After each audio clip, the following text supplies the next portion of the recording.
Well, Mark Meirowitz is a political analyst and professor of constitutional law and American policy at the State University of New York Maritime College, and he joins us live now from New York. Mark, let me start with JD Vance, this breaking news coming out of Milwaukee.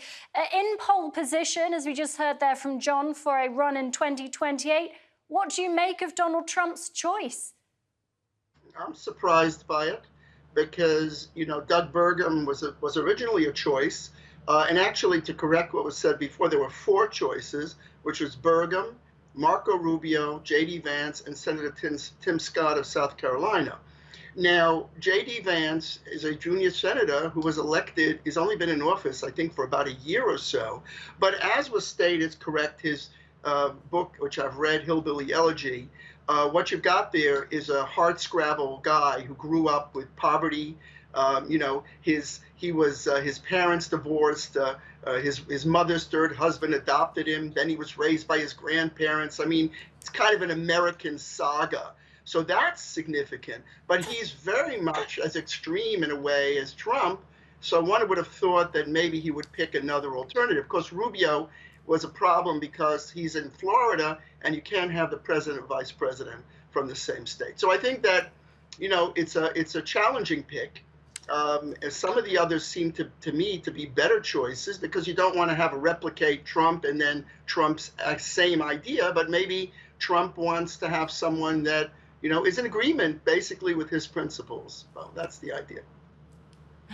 And Mark, you're a lawyer, so I can't let it pass without asking you, what do you make of Trump's classified documents case being thrown out by this Florida judge? How much of a legal win is this for Trump at the moment?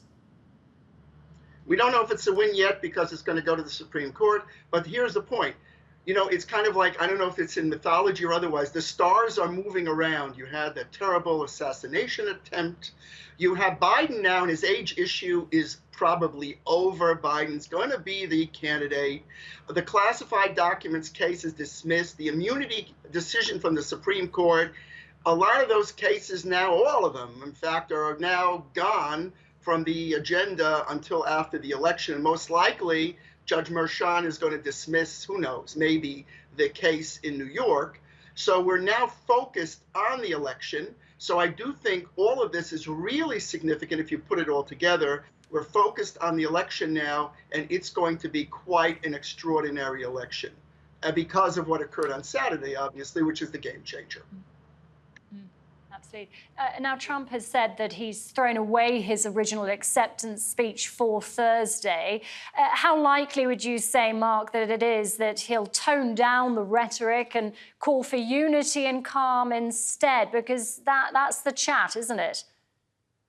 I agree with you. And President Biden's speech last night had that theme, too. But remember, what's going on now is that Republicans are upset about what happened on Saturday and the fact that the Secret Service allegedly did not protect President Trump, allowed the shooter to get on top of the building. Nobody was watching. And I think all the leaders in the world watched this and they were amazed. The American Secret Service, which is the gold standard in protection for people of key leaders, fell down badly.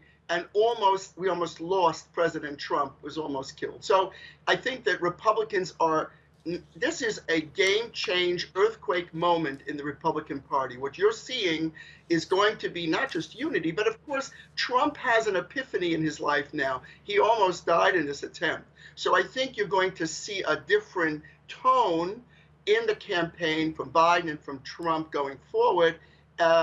He's recognized. He said, God saved me. And, that I think that's very, very important. And I think if we have a good campaign with good competition and a lot less of that rhetoric, as you said, and we have a civil discourse, and I think we're going to get that. I think a lot of these cases are going to go away. We're going to clear the way to discuss the policy and the politics. Yet Republicans are very, very upset and energized about what happened to their candidate on Saturday.